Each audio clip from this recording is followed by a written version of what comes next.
Hello everyone, তোমরা কেউ কখনো সাবুদানার পাঁপড় খেয়েছো? এই যে আজ আমি এতটা সাবু নিয়ে নিয়েছি, এই সাবুদানাগুলো দিয়ে আজ আমি পাঁপড় বানাবো।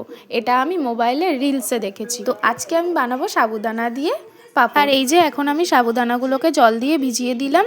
এটা এখন কিছুক্ষণ রেখে দেবো, যতক্ষণ না এটা ফুলে বড় হয়ে যায়। আর তারপর সাবুদানাগুলো দেখো কি সুন্দর ফুলে বেশ নরম হয়ে গেছে।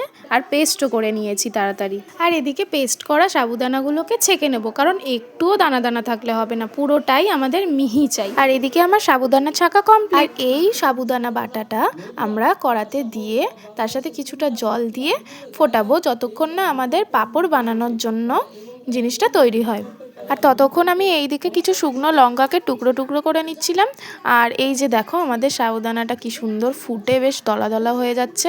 কন্টিনিউ নাড়াতে হবে, না হলে নিচে বসে যাবে। মিশ্রণটা নাড়ানোর এক পর্যায়ে যখন এইরকম জিনিসটা তুমি দেখতে পাবে, তখন ভাববে যে মিশ্রণটা আমাদের রেডি হয়ে গেছে পাঁপড়ের জন্য। তখন আমরা এই লঙ্কা কুচি দিয়ে দিলাম, আর এই যে কালো জিরে দিয়ে দিলাম, আর তারপর স্বাদ মতো নুনও দিয়ে দেবে। আর এই যে আমাদের পাঁপড় বানানোর জন্য মিশ্রণ একেবারে রেডি। এবার এটাকে ঠান্ডা করতে দেবো।